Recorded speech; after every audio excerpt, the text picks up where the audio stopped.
60,414 करोड़ ये कुछ पैसे हैं जो अभी तक इंडिया से लोग स्कैम करके ले जा चुके हैं। जहां Vijay Mallya who owns Kingfisher scam 9,000 crore और नीरव मोदी जिसने टोटल अभी तक 12,000 करोड़ का स्कैम कर चुका है। हर्षद मेहता स्कैम 30,000 करोड़ और भी ऐसे न जाने कितने स्कैम्स हैं जो इंडिया में अभी तक हो चुके हैं। आरबीआई की रिपोर्ट्स देखें तो हर साल 1.13 मिलियन ये कुछ एवरेज नंबर है जो इंडिया में जहां हर साल इतने लोगों के साथ स्कैम किया जाता है। 95,000 केसेस लास्ट फाइनेंशियल ईयर 2022-2023 में रजिस्टर हुए थे, जहां पर 95,000 लोगों के साथ ऑनलाइन फ्रॉड केस हुआ था और ये नंबर 2021 और 2022 में 85,000 थे। अब ये सभी स्कैम्स में ऐसी क्या बात कॉमन है जो इसको एक साथ मिलाती है? वो ये कि ये सबको स्कैम कंसीडर्ड किया गया है और जो ये सब स्कैम कर चुके हैं वो या तो देश छोड़ के जा चुके हैं या फिर उनको सजा मिल चुकी है। लेकिन अभी इंडिया में करोड़ों लोगों के साथ स्कैम किया जा रहा है और इसको स्कैम का नाम भी नहीं दिया जा रहा है।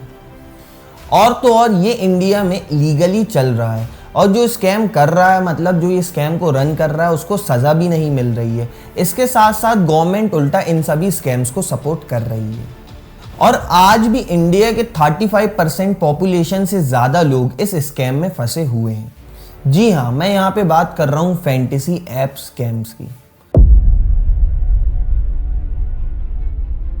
मिलिए दीपू ओझा से जो कि बिहार के रहने वाले 8th ग्रेड ड्रॉप आउट भी हैं। इन्होंने ज़्यादा पढ़ाई की नहीं फैमिली इश्यूज़ के चलते, इन्होंने 8वीं में ही अपनी पढ़ाई छोड़ दी। अभी ये बिहार के लोकल गैराज में कार मैकेनिक का काम करते हैं। अब लास्ट संडे जब केकेआर और आरसीबी का मैच चल रहा था तो इन्होंने अपने गैराज में ही बैठ के टाइम पास के लिए एक टीम बना ली और इस टीम में रसल को कैप्टन ले लिया और लकीली रसल उस मैच में बहुत अच्छा परफॉर्म कर गया और ये बैठे बैठे कुछ ही टाइम में 1.5 करोड़ रुपए के विजेता बन गए। अब यहाँ पे क्वेश्चन ये आता है कि क्या दीपू ओझा बहुत प्रोफेशनल थे? क्या इनको क्रिकेट का बहुत सालों का एक्सपीरियंस था या फिर इनको बहुत ज़्यादा नॉलेज था? तो इसका आंसर है नहीं। दीपू ओझा ने खुद अपने इंटरव्यू में ये कहा कि उन्हें क्रिकेट का बिल्कुल भी एक्सपीरियंस नहीं है। वो थोड़े ही टाइम पहले से ड्रीम 11 खेल रहे थे जहां वो टीम बनाते थे और उस दिन संडे को भी उन्होंने लकीली टीम बनाया और वो 1.5 करोड़ रुपए जीत गए। इस सर अंदाज में ही बनाया, हम खिलाड़ी को भी नहीं चिंते हैं। अब ये कहानी सुनने में आपको तो बहुत ही अच्छी लग रही होगी कि यार बिना कुछ करे वो 1.5 करोड़ रुपए जीत गया, लेकिन ऐसी न जाने कितनी करोड़ों कहानी है जो आपको बताई नहीं जाती। अब जिस दिन दीपू ओझा ने टीम बनाई थी उसके साथ साथ कितने करोड़ों लोगों ने टीम बनाई होगी, लेकिन वो सभी उस दिन अपना पैसा लॉस कर बैठे। अब ड्रीम 11 वाले आपको उनकी ये सब कहानियां तो नहीं बताने वाले, आपको ये दीपू ओझा ऐसे विनर्स की कहानियां बताएंगे ताकि ज़्यादा से ज़्यादा लोग इस चीज़ से इन्फ्लुएंस हो सके। अब जिन लोगों का लॉस हुआ है उन लोगों को इस चीज़ के बारे में खबर ही नहीं है कि ये इनके साथ स्कैम किया जा रहा है। मतलब उनको इस चीज़ का फ़र्क भी नहीं पड़ता कि उनके पैसे डूब गए या फिर इनके साथ स्कैम हो चुका है। वो अपना लॉस कवर करने के लिए और आगे ड्रीम 11 को खेलेंगे। इसीलिए मैंने अपनी इस वीडियो में पहले ही कहा कि ये स्कैम लीगली तरीके से चलाया जा रहा है, क्योंकि किसी भी यूज़र्स को जिसके साथ स्कैम हो रहा उनको ये चीज़ का खबर ही नहीं है कि ये उनके साथ स्कैम किया जा रहा है। अब ऐसे तो मार्केट में न जाने कितने फैंटेसी ऐप्स हैं, लेकिन अगर हम कुछ मेन ऐप्स की बात करें जो कि है ड्रीम 11 और माई 11 सर्कल, तो अब ड्रीम 11 में टोटल यूजर्स 210 मिलियन हैं, जहां सिर्फ 2023 में 50 मिलियन न्यू यूजर्स इसमें ज्वाइन हुए थे। और माई 11 सर्कल की बात करें तो अभी तक इसमें 17 मिलियन से भी ज़्यादा यूजर्स ज्वाइन हो चुके हैं। मतलब ये 17 मिलियन लोग इसको यूज़ कर रहे हैं। अब ये एक बहुत बड़ी प्रॉब्लम है जहां इंडिया में 35% से भी ज़्यादा पॉपुलेशन ये सब गैम्बलिंग ऐप्स का यूज़ कर रहे हैं और अपने पैसों का सीधा सीधा जुआ खेल रहे हैं। अब एक तरफ तो यूज़र्स को बहुत ज़्यादा नुकसान हो रहा है जहां उनको इस चीज़ का पता भी नहीं है कि उनके साथ स्कैम किया जा रहा है। वहीं दूसरी तरफ ये सब फैंटेसी ऐप्स, ये सब फैंटेसीज कंपनीज कितना ज़्यादा पैसा कमाती हैं वो आप जान लो। अब अगर हम इसके फाइनेंशियल रिपोर्ट्स की बात करें तो F1 2020 यानी कि फाइनेंशियल ईयर 2022 में इनका रेवेन्यू टोटल 3,840 करोड़ का था, ये मैं ड्रीम 11 की बात कर रहा हूँ। और वहीं अगर इनका अगले साल का रेवेन्यू देखें, यानी कि फाइनेंशियल ईयर 2023 का, तो ये नंबर बढ़कर टोटल 6,384 करोड़ रुपए हो चुका है। और वहीं अगर हम इसके फाइनेंशियल ईयर 2023 के प्रॉफिट की बात करें कि इनको 2023 में कितना प्रॉफिट हुआ है, तो वो हुआ है टोटल 188 CR का। वहीं अगर 2022 की बात करें तो 2022 में ड्रीम 11 कंपनी को टोटल 142 करोड़ का प्रॉफिट हुआ था। अब जहाँ पे आप इस डेटा में देख सकते हो कि हर साल ये नंबर्स कितनी तेज़ी से बढ़ते जा रहे हैं।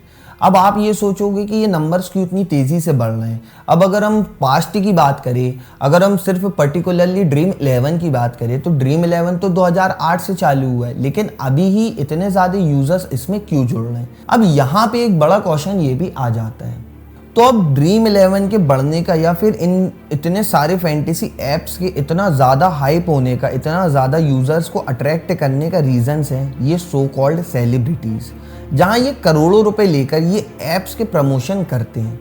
जहाँ अगर हम ड्रीम 11 की सिर्फ बात करें तो ड्रीम 11 ने 2022 में सिर्फ 20.6 बिलियन इंडियन रुपीज़ खर्च किया था अपने एड्स के ऊपर। जहां ये फैंटेसी ऐप्स वाले हर एक सेलिब्रिटी को, हर एक क्रिकेटर को करोड़ों रुपए देते हैं उनका ब्रांड प्रमोशन करने के लिए।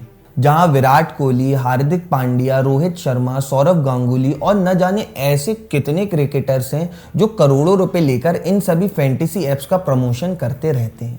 और एज अ रिजल्ट ये होता है कि यहाँ पे उन सभी ब्रांड्स को देखकर, उन सभी एड्स को देखकर जो आम लोग रहते हैं वो सब इन्फ्लुएंस हो जाते हैं और वो ये सभी स्कैम्स में पैसा डालते जाते हैं, ये सभी फैंटेसी ऐप्स में पैसा डालते जाते हैं और उनके साथ स्कैम होता जाता है और इस चीज़ की उनको खबर भी नहीं होती।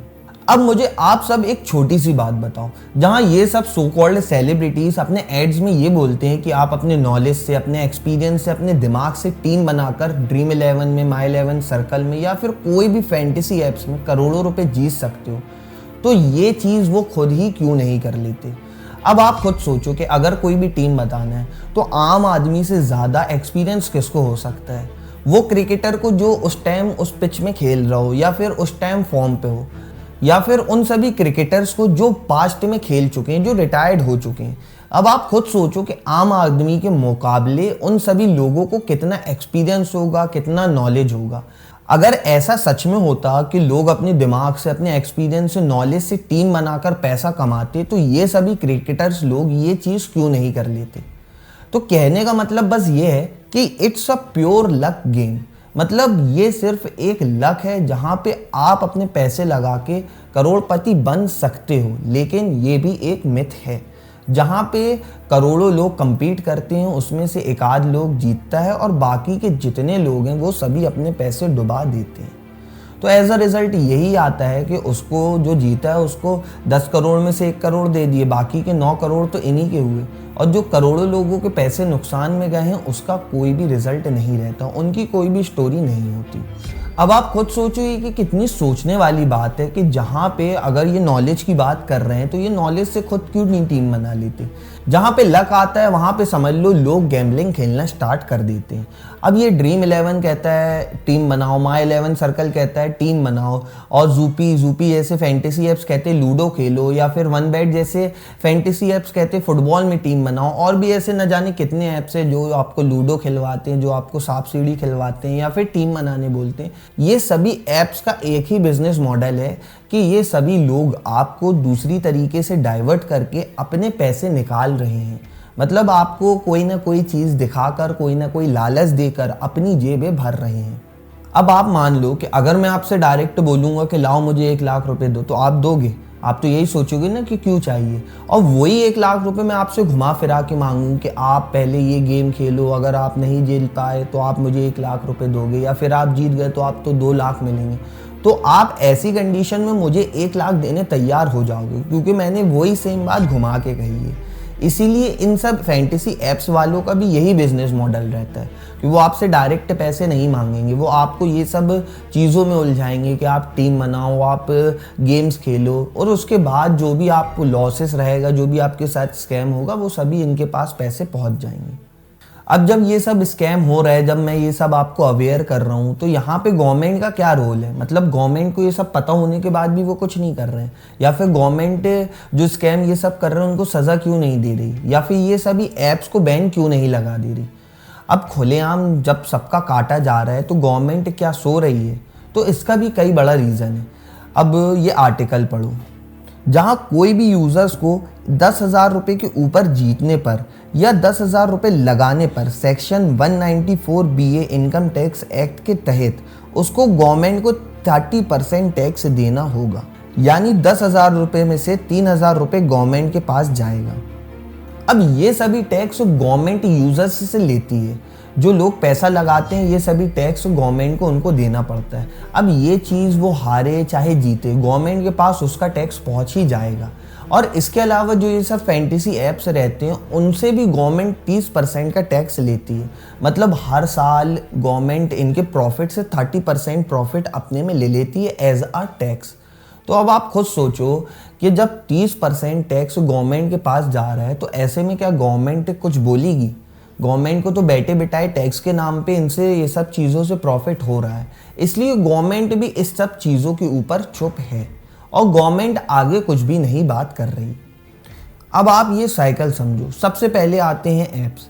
अब ऐप्स, ये सब फैंटेसी ऐप्स सेलिब्रिटीज़ को करोड़ों रुपए देते हैं और इससे अट्रैक्ट होके लोग आते हैं और यही लोग इन्हीं ऐप्स में करोड़ों रुपए इन्वेस्ट करते हैं। करोड़ों लोग आते हैं, करोड़ों रुपए लगते हैं और यही फैंटेसी ऐप्स से जो लोग इसमें फंसे हैं वही लोगों से गवर्नमेंट पैसा कमाती है और ये सब फैंटेसी ऐप्स से भी गवर्नमेंट एज अ टैक्स पैसा कमा रही है। अब ये पूरी ही साइकिल में आप खुद ही बताओ कि ऐसे कौन से लोग हैं जिनका काटा जा रहा है। फैंटेसी ऐप्स वाले पैसा कमा रहे हैं, जो सो कॉल्ड सेलिब्रिटीज़ हैं वो ये सब ब्रांड कोलैबोरेशन करके पैसा कमा रहे हैं, गवर्नमेंट टैक्स के ज़रिए पैसा कमा रही है। लेकिन जो आम लोग हैं जो ये सब स्कैम में फंसे हुए हैं, सिर्फ और सिर्फ उनके ही पैसे डूबते जा रहे हैं। अब ये सब पूरा एक ट्रैप है जहाँ पे लोगों को अलग अलग तरीके से उल्लू बनाकर पैसा लिया जा रहा है। ये पूरे ही गेम में, ये पूरी ही ऐप्स में सिर्फ और सिर्फ लक का खेल है। अगर आपका लक है तो आप पैसा जीत जाओगे, नहीं तो आपके साथ स्कैम कर दिया जाएगा। और ये पूरी आपकी साइकोलॉजी है कि आप ये सोचोगे अभी नहीं बाद में लक हो जाएगा, कभी तो लक लगेगा जो आप करोड़पति बन जाओगे। तो मैं बता दूं कि ऐसा नहीं होता है। आप कुछ भी कर लो, कैसे भी कर लो, आपका बहुत रेयर चांसेस है कि आप लक के भरोसे जीत जाओ। इसीलिए आप अपनी मेहनत की कमाई को ऐसे वेस्ट मत होने दो ये सब फैंटेसी ऐप्स में पैसा लगाकर। उससे अच्छा आप ये सब पैसों को कहीं इन्वेस्ट कर लो, SIP कर लो, म्यूचुअल फंड कर लो, बॉन्ड में इन्वेस्ट कर लो, रियल एस्टेट में इन्वेस्ट कर लो, या फिर अपने पैसों की FD ही करा लो, या फिर आपको कुछ भी नहीं करना हो, कुछ भी कहीं भी इन्वेस्ट नहीं करना हो तो ये पैसे आप खुद पर ही इन्वेस्ट कर लो। मतलब कुछ खा लो, कुछ खरीद लो, कुछ भी कर लो, लेकिन आप ये सब पैसे कहीं और जाकर किसी और का जेब मत भरो। अब ये सब अपने खुद के पैसों को अपने ऊपर ही यूज़ करो। आप खुद समझो कि अभी मार्केट में क्या चल रहा है, ये सब कंपनीज कैसे काम कर रही हैं, सब सेलिब्रिटीज़ क्या कर रहे हैं, गवर्नमेंट क्या कर रही है, आप लोगों के साथ ये किस तरीके से खेल कर रहे हैं और आपका पैसा निकाल रहे हैं, ये सब आपको खुद ही समझना होगा। आप जो सबसे अच्छी चीज़ है जो आप कर सकते हो वो है इन्वेस्टमेंट। आप अगर अपने पैसों को सही तरीके से सही जगह इन्वेस्ट करोगे तो आप अपने पैसों को कंसिस्टेंटली ग्रो कर पाओगे। वहाँ पे आप अपनी स्किल्स से, आप अपने दिमाग से, आप अपनी रिसर्च से इन्वेस्टमेंट कर सकते हो, आप पैसा कमा सकते हो। लेकिन ये सभी फैंटेसी ऐप्स में तो टोटल लक का काम है, जहाँ पे आप लक के भरोसे बैठे बैठे अपने सारे पैसे गवा ही दोगे। अब यही सब पूरा कंक्लूजन है वीडियो का कि आपको अपनी जिम्मेदारी खुद लेना होगा। इसके अलावा इस वीडियो को देखकर आपका क्या ओपिनियन है ये आप कमेंट्स में ज़रूर बताना। और तो और इस वीडियो में कुछ भी पार्ट पसंद आया हो तो इस वीडियो को लाइक ज़रूर कर देना और हमारे चैनल को भी सब्सक्राइब ज़रूर करना। और अगर आपको ये जानना है कि स्टॉक मार्केट में आप करोड़ों रुपए कैसे कमा सकते हो तो स्क्रीन में आ रही वीडियो को देखकर ये चीज़ आप जान सकते हो। So that's all in this video. Please drop a like if you find this video helpful and dislike it if there was any mistake. So bye bye and have a great life.